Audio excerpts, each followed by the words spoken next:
and taste. Sweet. Sour.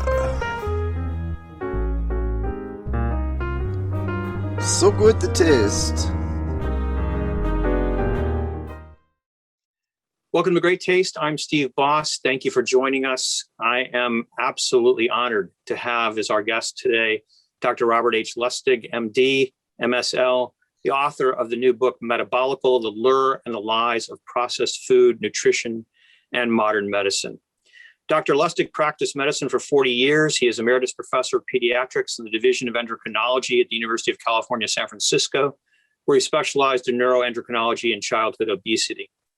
In May 2009, he delivered a 90-minute lecture titled Sugar, the Bitter Truth for the University of California Television.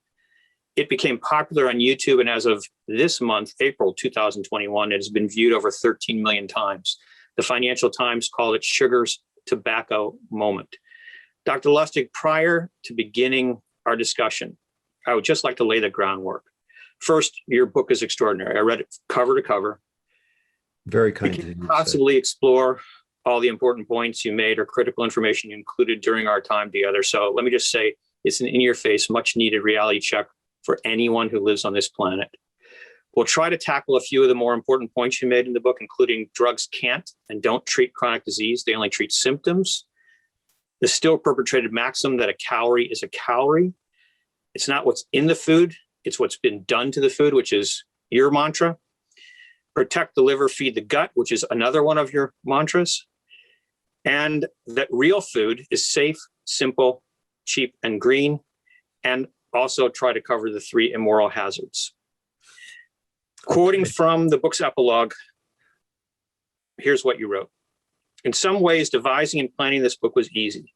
I've been preparing for it for 45 years, and I've either learned or lived everything in it. In other ways, the actual writing of this book was the hardest thing I've ever had to do, because no matter what I say, I'm going to piss somebody off. Food is everyone's business, and so everyone has an opinion, informed or not. There's a lot of heresy in these pages, and in today's intuitive, antagonistic, and viral environments, I anticipate more heat than light from the blogosphere. The science had to be right in order to stand up to the onslaught of scrutiny and attempts to discredit that this book will no doubt engender from the medical establishment, scientific community, policy wonks, food industry, and of course, the general public. And I want to read that sentence again because it's really important. When you read this book, you'll understand. The science had to be right in order to stand up to the onslaught of scrutiny and attempts to discredit that this book will no doubt engender from the medical establishment, scientific community, policy wonks, food industry, and of course, the general public. To Dr. Lustig's conclusion, I'll add one other quote. He wrote, at UCSF, we have a motto. In God we trust, everyone else has to produce the data. So perhaps, Dr. Lustig, that's a good entry point because you state that the data you produced about nutrition does not match the party line. Sorry, welcome to the show. Thank you so much, Steve. That is perhaps the best introduction I think I've ever received, and I want to thank you for it. Because you just summed up the last 40 years of my life in one, concept. I, for lack of a better word, have become an iconoclast. And it's not that I set out to be one. Some people set out to be one. I just ended up one because the science didn't match what was being propagandized by the general medical establishment and by the food industry and by the White House and by Congress and by the Surgeon General, by everybody else. And, you go where the science takes you, at least real scientists do. And I am very careful never to overstep the science. There are 1,054 references in this book, and they're all to the primary literature or to historical, fact, in terms of either newspapers or reports, et cetera. So this book is what I would argue the best textbook of what's gone wrong in the last 50 years, not just with nutrition, but actually with all of modern medicine and really with all of society. And I hope people will look at it as sort of a historical benchmark. And maybe, if you understand that, then we can start turning it around. That iconoclasm is, very much intended. So I appreciate your support. I appreciate the book and the insights that it provided me, and I know it's going to provide literally, I hope, millions of people to actually improve not only their own lives, but society. And we'll get to that. That's the plan. Yeah. So let's talk about scientific research then, because I think it's critical that people understand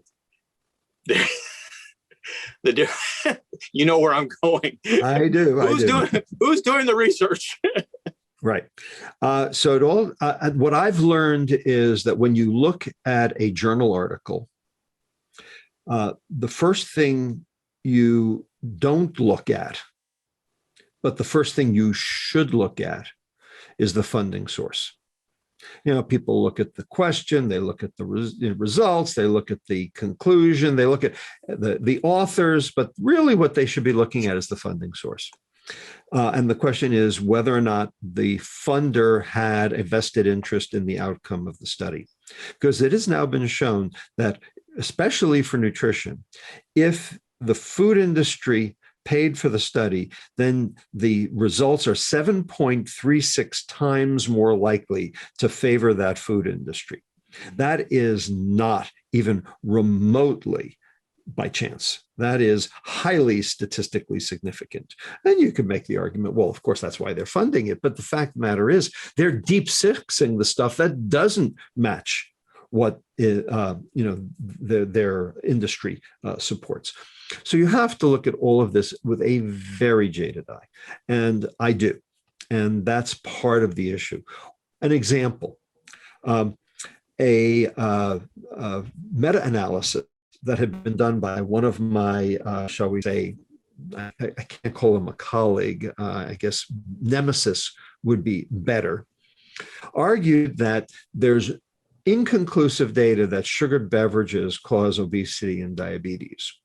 And he used 60 data points that are in the literature to answer this question. And he said that the data is all over the place. Well, if you just do the meta-analysis the way he did it, that would be true. However, then my colleague at UCSF, Dr. Dean Schillinger, took that same article, took those same 60 data points, ran the same meta-analysis, except he added a variable, food company sponsorship, which was left out of the original article. And it turned out that of those 60 data points, 26 were funded by the food industry, 34 were not.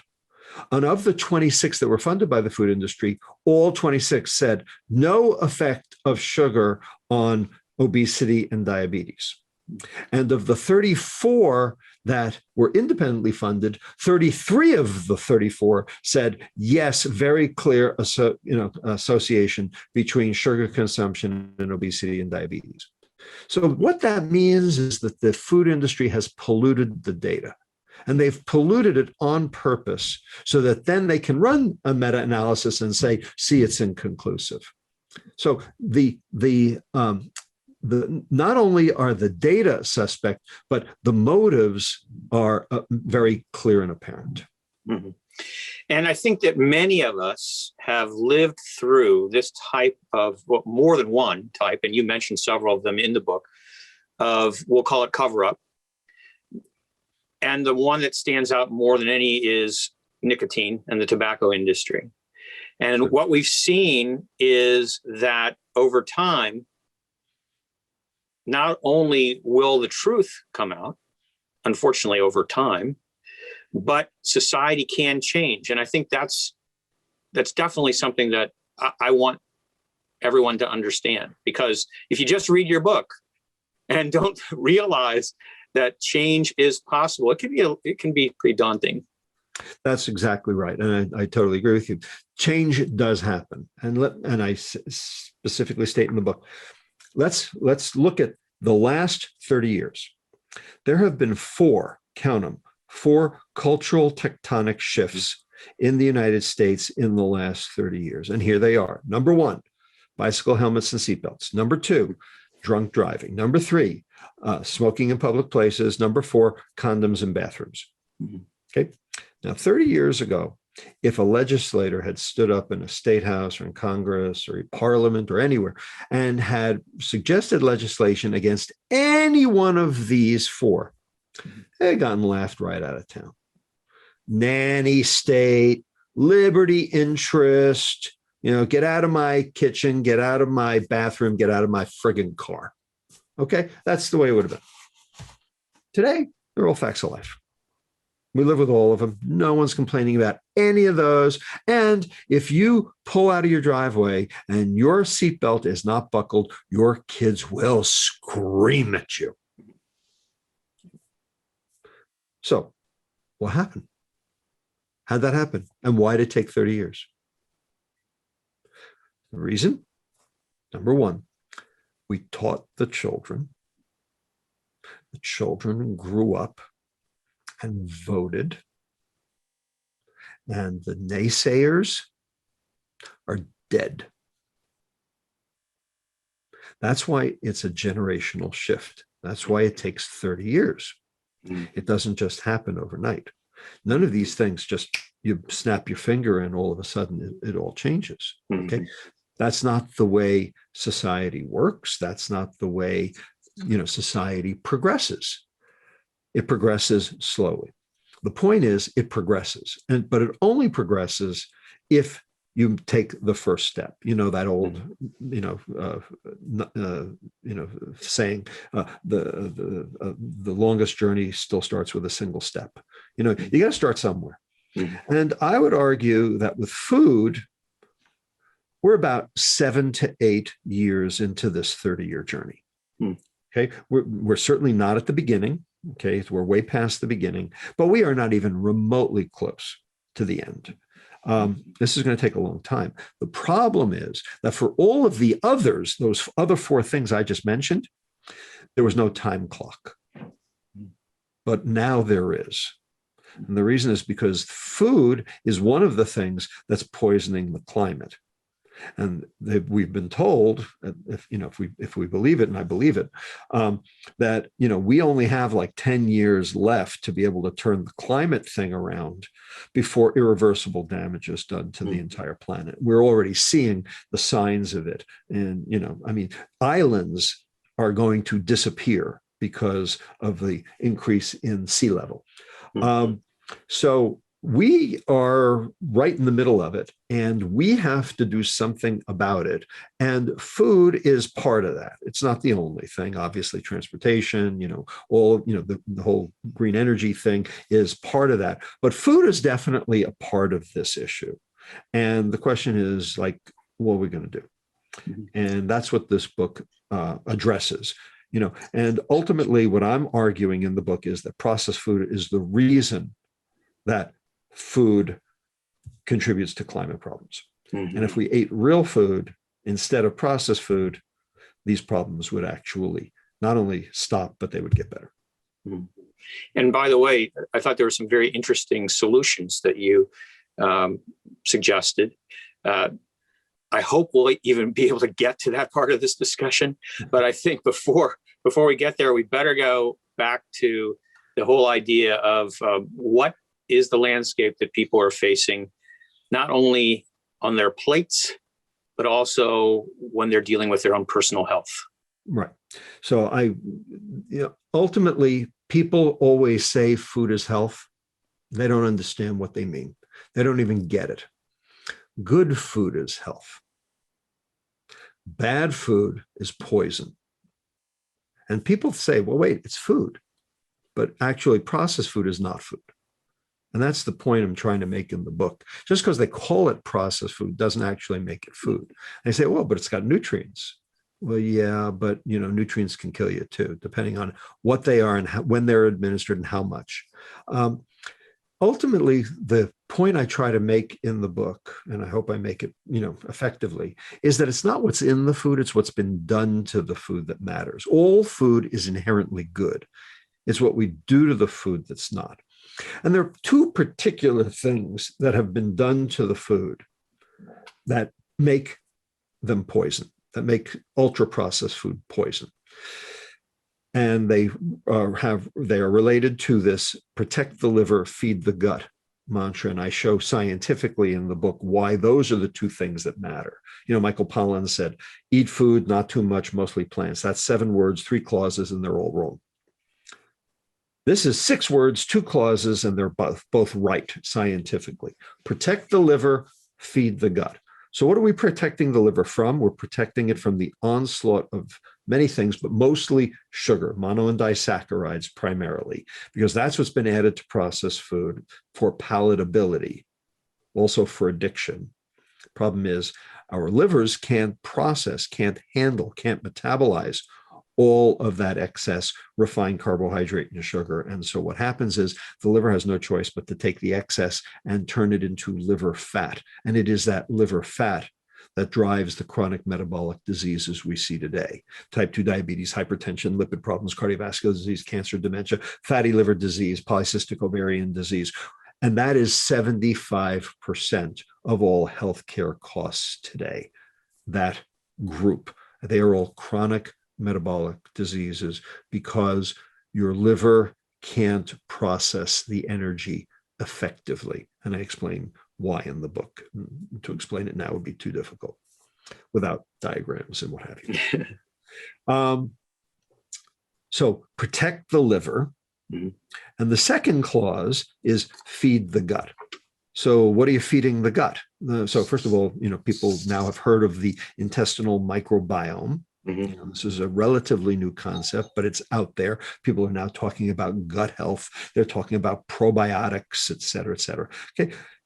If you eat a yogurt, that's got active cultures in it. Okay. And that sounds really good, right? Why do you have to keep eating the yogurt? Why don't the bacteria that are in the yogurt take?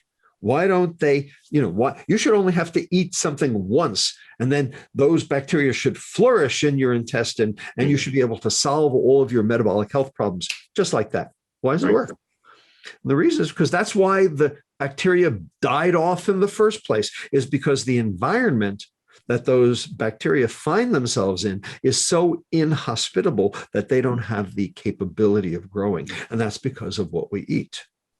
So we have to change the intestinal environment to make it a hospitable place for those bacteria to be able to take and grow. The way to do that is not probiotics. The way to do that is prebiotics. That is changing the intestinal environment to allow for the good bacteria to be able to grow and help you in terms of health. Well, what's a prebiotic? One word: fiber. Well, the fiber has been taken out of all the food by the food industry on purpose because you can't freeze fiber. Fiber is what makes food go rancid. And because of that, so like for instance, whole grain bread, okay? Whole grain bread. So here's a grain right here. You're looking at it, it's a sphere, right? And in the center of this is the starch, the endosperm, okay? But the husk is the fiber surrounding the endosperm. And then there's also this little thing on the inside here called the germ.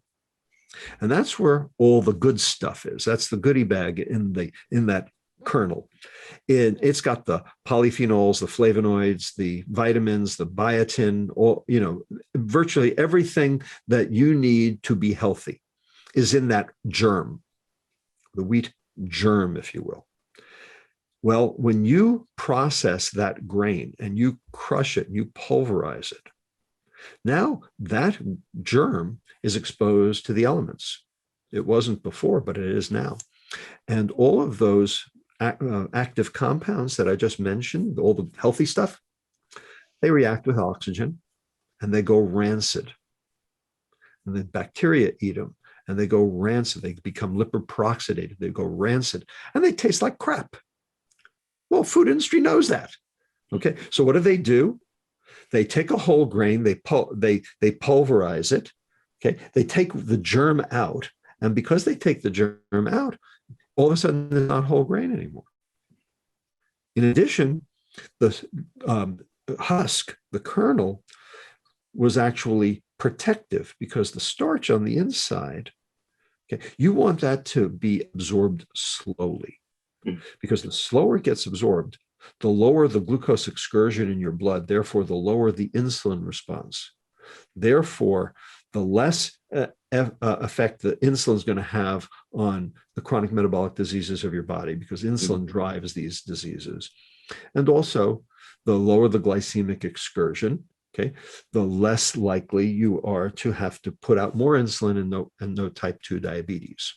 So you want that kernel intact so that the starch gets absorbed slowly. But as soon as you pulverize it, horse is out of the barn. Now it gets absorbed rapidly, goes straight to your portal veins, straight, to your liver, overwhelms your liver, generates a high glycemic excursion in your bloodstream. Now you have a big insulin response, and now you got a disaster. So that fiber is protecting your liver because it's coating the starch that you're trying to limit the effect of. And also that fiber is feeding your gut because the gut bacteria use the fiber as their food for its own purposes. So when you eat fiber, you're not eating for you, you're eating for your 100 trillion bacteria. And if you don't feed your bacteria, they feed on you. They will eat the mucin layer right off your intestinal epithelial cells.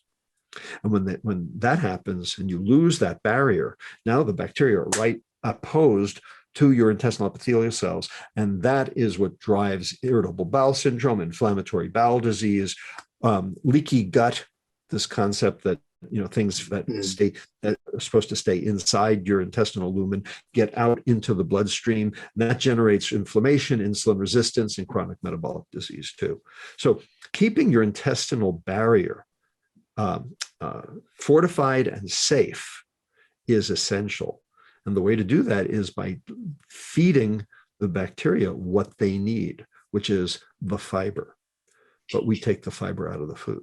So protect the liver, feed the gut, reduce the sugar, make sure there's plenty of fiber. Well, you need a low sugar, high fiber diet. That's called real food. The problem is that's not what we have. What we have is a high sugar, low fiber diet. That's called processed food. So real food, health. Processed food, poison. So for the average consumer, they go to the grocery store and they see all of these foods that say whole grains. Right. Maybe it is. Reality, maybe it isn't. Right. Maybe it is. Maybe it isn't. They're allowed to say whole grain if they started with whole grain. And that's not right. They should only be able to say whole grain if it's still whole grain. But the FDA does not have a definition of whole grain. And the food industry takes advantage of this, and the FDA, just basically sits on its thumbs. So for the average person, when you say fiber, what is it that they should be looking for to be putting into their gut? Right. So this is a very, very important, consideration, is how can people protect themselves? So for fiber, unfortunately, it's a little hard. For sugar, it's a little easier because now there's information on the label that will help you. Bottom line is, real food doesn't need a label. All right. There's no label on a broccoli. There's no label on a radish. There's no label even on an apple. Okay. Because they don't need one. Okay. There's only a label if something's been done to the food. So a label automatically means in some fashion it's been processed. So every label should be viewed by the public as a warning label. And my point in the book, the argument I make is that it's not what's on the label that matters, because what's been done to the food is more important than what's in the food. And the label only reflects what's in the food, not what's been done to the food. So the information you really need isn't even on the label. Mm-hmm. That's the problem. So how can you glean the information that you need off that label? And that's what the book tries to explain.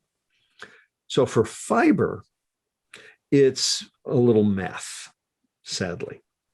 And basically what you need to do is you need to look at the total carbohydrate, which is listed, and you need to look at the dietary fiber, which is listed. Now, the problem with that is it could have been added fiber. And if it's added, it's only soluble, not insoluble. And what you should be looking at is a ratio of total carbohydrate to dietary fiber that is less than 10:1. So you have to do a little math. Preferably, it should really be a 5:1 ratio. So what you need to know is that if you take a kernel, wheat kernel, wheat berry or whatever, okay, and you strip off the fiber and you just end up with the starch, you have lost 30% of the weight of that kernel. 30% of the weight of the kernel was the fiber. So if it's got a high carbohydrate and a low fiber, that has been ultra processed. And the closer the total carbohydrate is to that dietary fiber, the less it's been processed. So that's unfortunately the only way you can figure it out now. I'm hoping that in the future we'll have better answers for this. All right. So you talked a little bit about protecting the liver and the need for fiber and the feed the gut part then. Yep.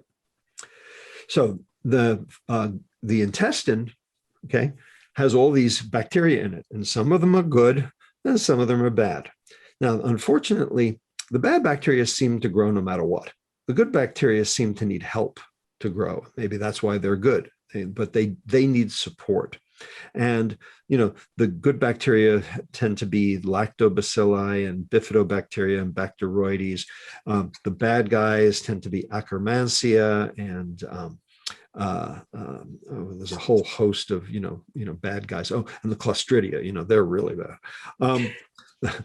The point is that they're not equivalent, and you have to basically bolster your good bacteria. And the way you do it is with dietary fiber.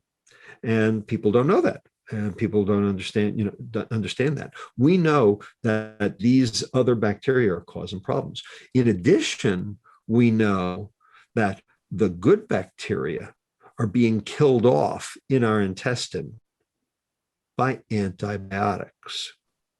Now, maybe you took some antibiotics, like for an ear infection, or maybe you didn't take some antibiotics, but you did.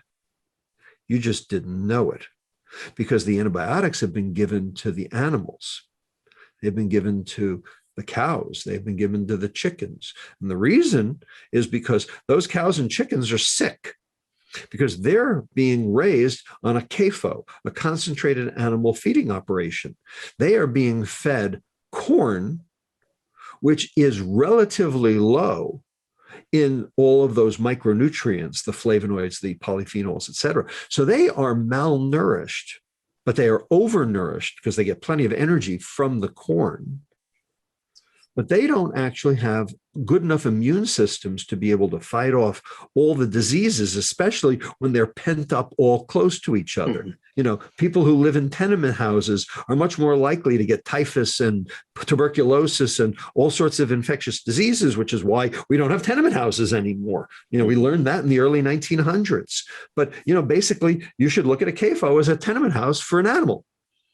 So they're getting sick, sitting in their own excrement, and they don't have the immune capacity to fight off those infections. So they get plied with antibiotics in order to be able to keep growing and keep gaining weight. And then, of course, they get slaughtered and, they end up in our supermarkets. Well, guess what? That meat, that poultry, that fish, they still got antibiotics in them. And so we consume them not knowing that they've been, treated with this. And so what happens to our gut bacteria? They die off. And then the bad guys who, tend to be more resistant to those, they get to overpopulate. And now you've got irritable bowel syndrome, inflammatory bowel disease, et cetera, and the risk for autoimmune disease. So all of these things happen because not because of what's in the food, but rather what's been done to the food. Is there any food that's labeled and says antibiotics here? Not on there. So this is why it matters. This is why real food fixes the problem, whereas processed food makes the problem. So fiber is actually the key, one of the keys for protecting the liver and feeding the gut, because it does both. It does both. But then there are other substances, I think you call them hedonic substances. Right. And those substances are deleterious to both. Well, they're designed to make you eat more. I mean, that's what hedonic means, is, basically pleasure, we're activating the reward center. Anything that activates the reward center in the brain, called the nucleus accumbens, is hedonic. So let's name some hedonic substances. Mm-hmm. Cocaine, used to be in food, right? Called Coca-Cola. Amphetamine, nicotine, alcohol, sugar, right? Sugar is a hedonic substance. It activates the nucleus accumbens. And any item, anything that activates the nucleus accumbens in the extreme leads to addiction. So cocaine, that's easy. Heroin, that's easy. Nicotine, that's easy. Alcohol. Does alcohol lead to addiction? Answer, in 20%. Now, what makes the difference between somebody who can be a social drinker, lift up a can of beer and put it back down, versus a guy or woman who has a major league alcohol problem? We don't know the answer to that yet. We're still trying to figure that out. But, 40% of America are teetotalers, 40% are social drinkers, and 20% have an alcohol problem, and 10% are hardcore alcoholics. Sugar is probably the same thing. So there are plenty of people who can have something sweet and say, okay, I'm done. But there are plenty of people who have a major, major problem with sugar. And there are plenty of people out there who say, oh, I have a horrible sweet tooth. Well, that's sugar addiction. It's just that it's socially acceptable, so they don't mind saying it. Would they just as easily say, well, I have a real alcohol problem? That's something that's to be shamed, and our society looks down on. All right. But, if you have a sweet tooth, hey, let's go have another chocolate bar together. That's a different thing because it's socially acceptable. Mm-hmm. So this is the issue. Sugar is addictive, not in everyone, but in enough people. And the stimulation of the dopamine in the reward center drives further consumption. And so that the food industry's figured it out. The more they add, the more you buy. And we know this because there's an economic phenomenon that economists track. It's called price elasticity. So what price elasticity is if you raise the price of a food by 1%, then consumption should go down by a certain amount because you've basically made it effectively harder to get because you've raised the price. You've reduced effective availability. So there should be a reduction in consumption when you raise the price. Well, if you have complete reduction, if it goes to zero, okay, then you're price elastic. It's responding to the change in price.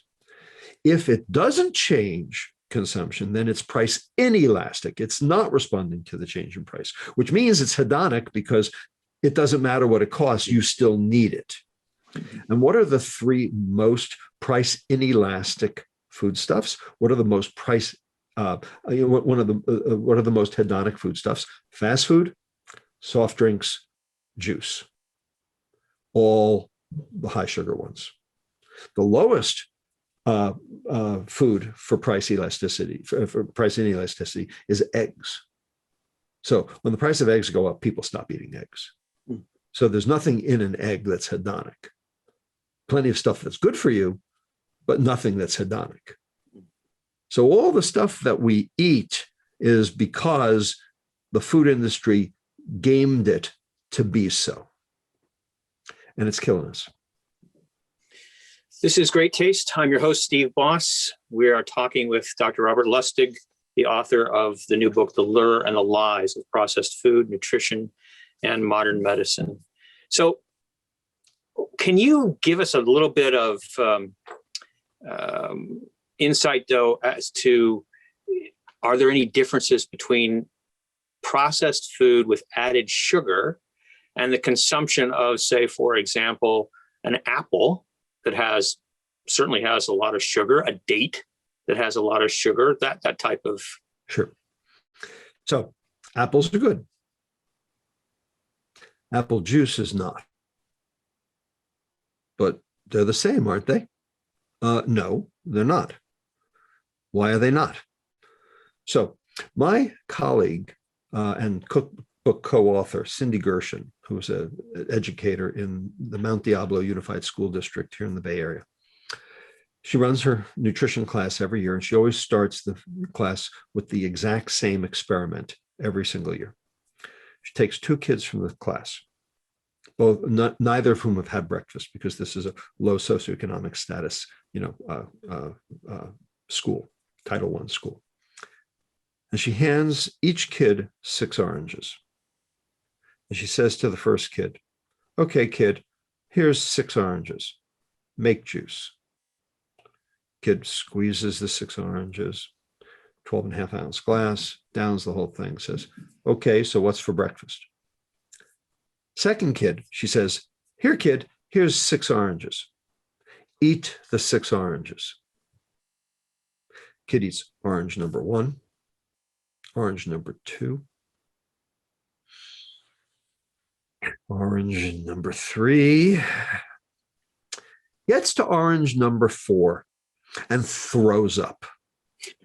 She's got the vomit basin ready because she knows what's going to happen and she knows when. And the kid goes, "Oh my God, I'm going to die." And then the kid doesn't eat lunch or dinner. What happened? The fiber happened. So the fiber has 6 benefits in the gut, 6 separate benefits. First, the soluble and insoluble fiber, and you need both. So soluble fiber is like pectins, like what holds jelly together. Insoluble fiber is cellulose, the stringy stuff in celery. Okay, and of course, oranges have both. The two together form a gel on the inside of the duodenum, on the inside of the intestine after the stomach. I liken it to a spaghetti colander. Okay, so metal bowl with holes in it, right? You run the water, goes right through. Now, take a blob of petroleum jelly, throw it into the center, Vaseline right in the center. Okay, run the water, still runs through, bounces off the jelly, but runs through. Now take your finger and rub it all the way around the inside of that colander. Now run the water. Now you got a barrier. Now the water doesn't run through. So imagine that the soluble fiber, the pectins and all, are globular. They're plugging the holes in that colander. Imagine the insoluble fiber, the cellulose, is setting up a lattice work like a fish net. Okay, and the holes are being plugged together. They form this impenetrable secondary barrier, this gel. And you can see it on electron microscopy. And what that's doing is that is keeping mono and disaccharides, sugars, from being absorbed early on in the duodenum so that they don't reach the liver. Thus, protect the liver.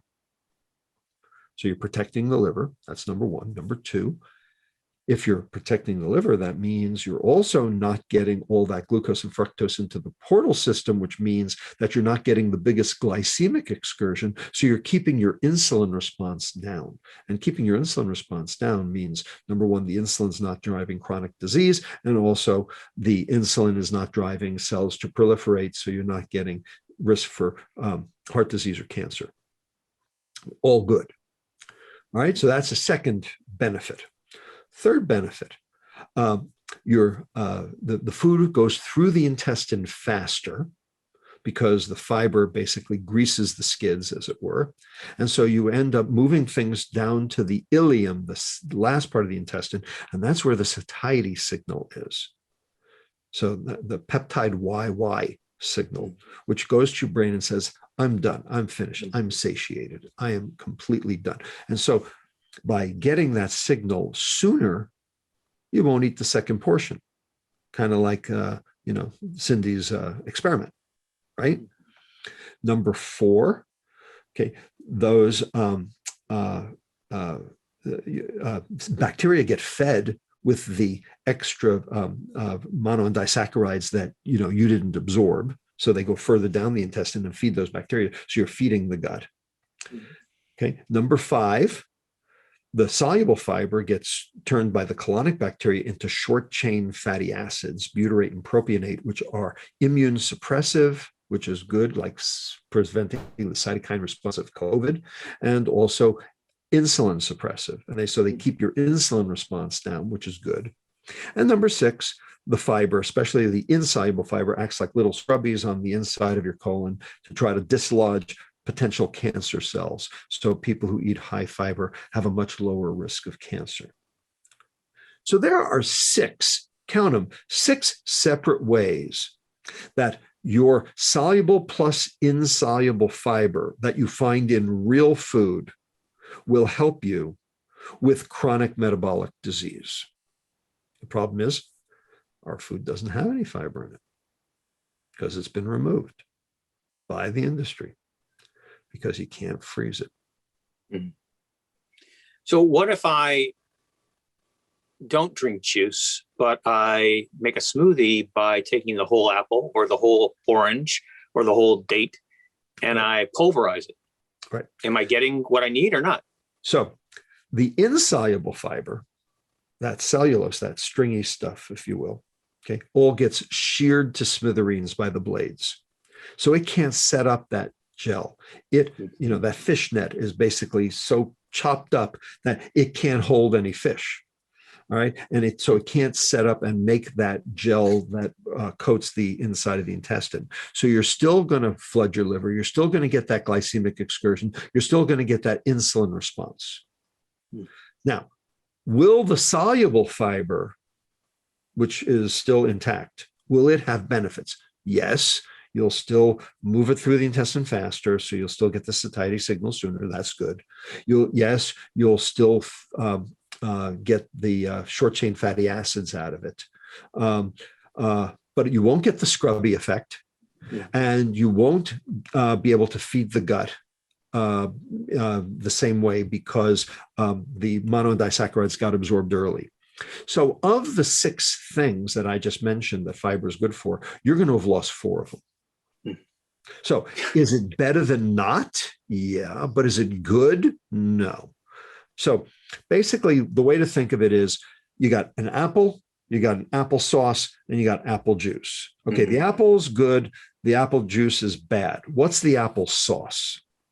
Is it more like the apple or is it more like the apple juice? Turns out it's more like the apple juice. Okay. So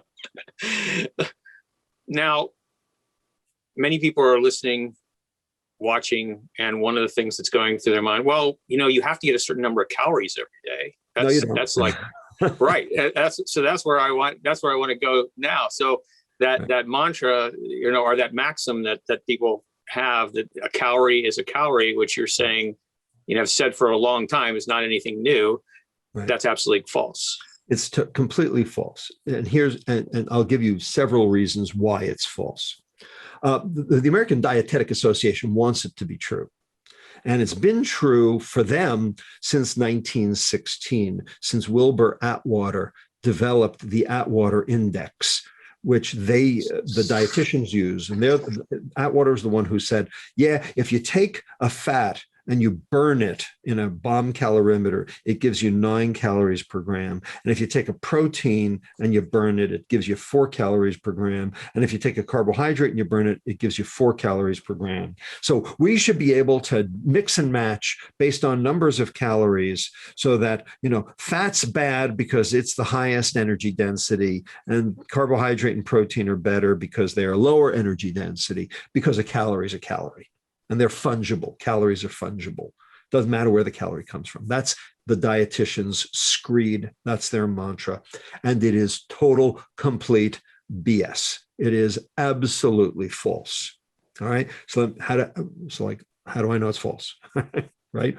Give me some data, Dr. Lustig. All right. I'll give you four reasons.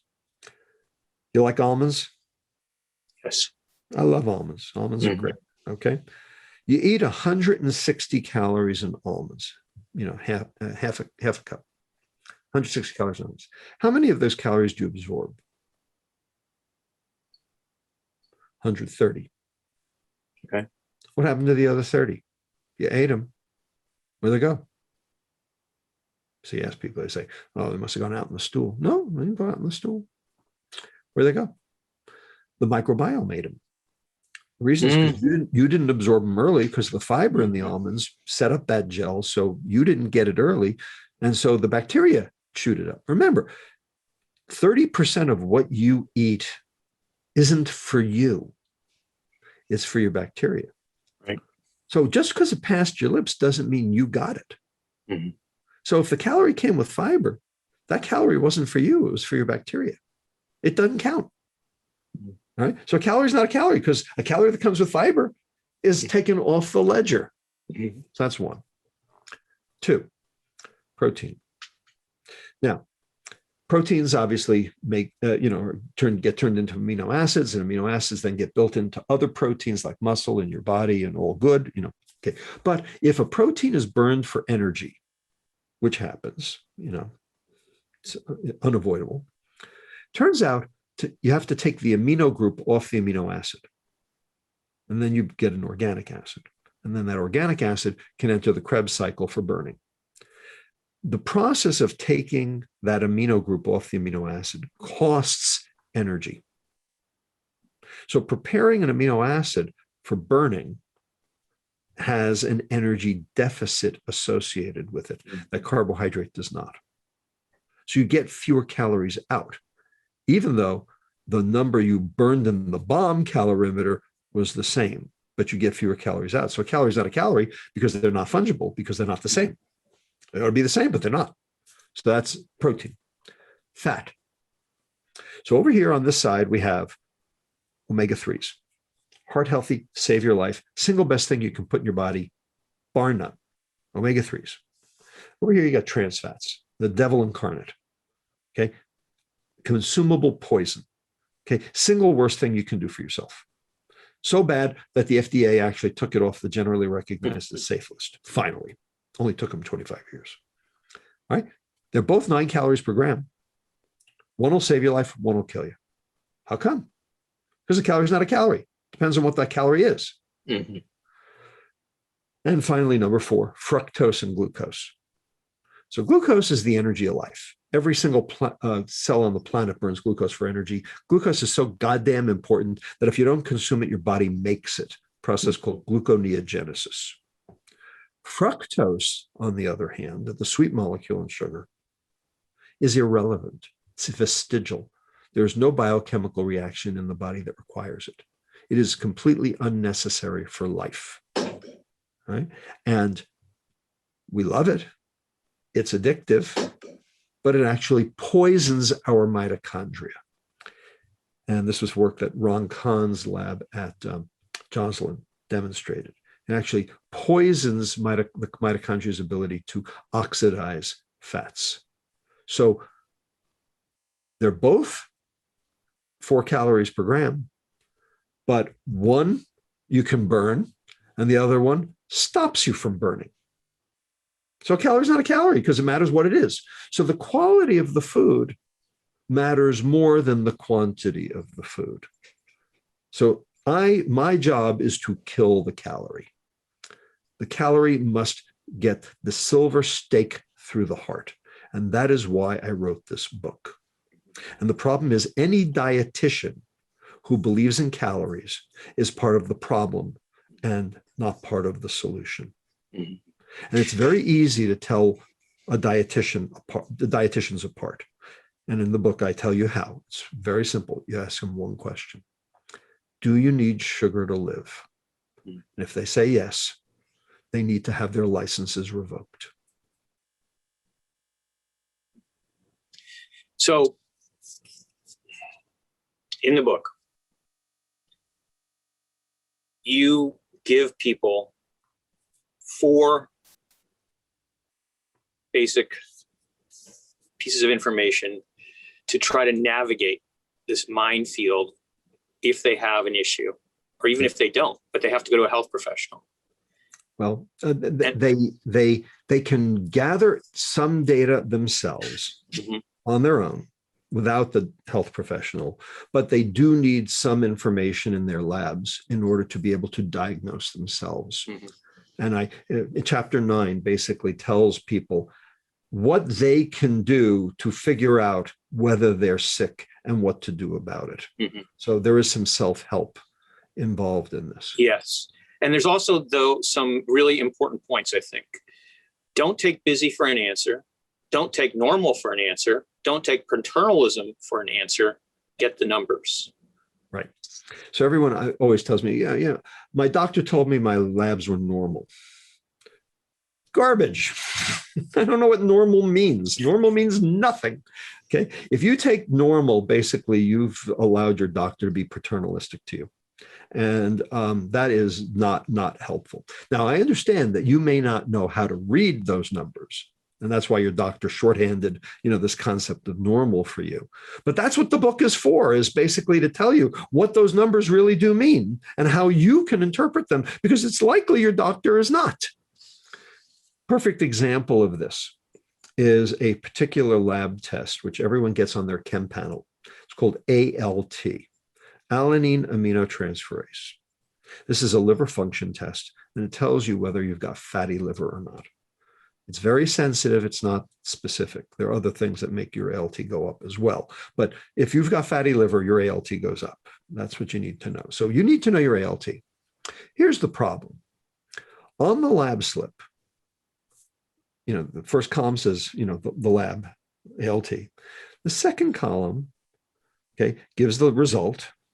And the third column has either an H or an L, high, low. That H or L is $10. That's an interpretation. The lab gets to charge for that. It's complete and utter bullshit. But that's why it's there. So everybody just looks at the H and the L and says, okay, that's it. So it has to do with what the reference range is. So the reference range for ALT is up to 40. Now, it turns out when I went to medical school in 1976, so 45 years ago now, the upper limit for ALT was 25. Today, it's 40. How come? Same test. What's going on? How come it was 25 then and 40 now? Answer, because everyone's got fatty liver and they don't know it. Because the 45% of Americans have fatty liver right now, this minute, and they don't know it. And so they go to the doctor, they think they're healthy, they get their labs drawn, and you get the Gaussian distribution, and you cut it off at 2 standard deviations above the mean, and that is at 40.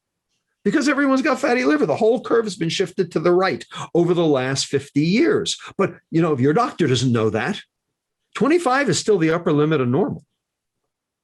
So you got to know your labs and you got to know how to read them. And your doctor doesn't. So that's why the book is necessary, is to give people the information they need to diagnose themselves. as I said right at the beginning, we're never going to get anywhere near into all of the incredible information that's part of this book. So before we have to end this discussion, I'd like you to give people some hope that there's steps that can happen for change. And you write in the book that change has to be easy and sustainable, and that education is not the answer. Right. It's only one part of the answer. Education is necessary, but not sufficient. Education has not solved any substance abuse. Did Nancy Reagan's just say no work? We've got an opioid crisis. It's not like we didn't know that opioids were a problem. We've got an opioid crisis. So education alone cannot solve this problem. But what education does do is it softens the playing field, okay? And allows everyone to play on it. And then people will understand why certain regulations, and I know that's a bad word nowadays, but the fact is we need regulations, and we're glad for regulations when they work, okay? I mean, your food is safe because of regulations, right? I mean, it's not filled with salmonella because of regulations, right? Well, the fact is, the food industry has to be held to a higher standard. And they're fighting this tooth and nail because they don't want a higher standard, okay? Because this is their juggernaut. Adding sugar to food is what brought their annual profit margin from 1% per year to 5% per year, okay? You think they want that, run backwards? Okay, forget it. They're on the other side. But the point is that the public can put enough pressure on the politicians to be able to reel them in. And that can only be accomplished through individual education first. And that is what I'm trying to do in this book. I'm trying to elevate the need for understanding food to a top level societal problem. I mean, we've got lots of them, okay? And if you didn't think so, COVID revealed all of them, okay? And all you have to do is turn on the TV every day and find out what our societal problems are. And there are a lot of them, okay? But food impacts every single one of those. So food has to come up to the top, and people have to demand better of their food. And when they do, then things will change, and not one moment sooner. Metabolical is the name of the book. The Lure and the Lies of Processed Food, Nutrition, and Modern Medicine. Dr. Robert Lustig has been my guest. All I can say is thank you for your book. Thank you for your commitment to making us a more aware and healthier society. And my hope is that there will be millions and millions of people who will read this book and find it not only helpful, but it will be one of the elements to make permanent and lasting change. And that would be fantastic. From your mouth to God's ears, Steve. All right. Thanks for tuning in to Great Taste. I'm your host, Steve Boss, and I usually end with 3 words, which is eat for joy. But now, this particular episode, I have to also end with Dr. Lustig's words.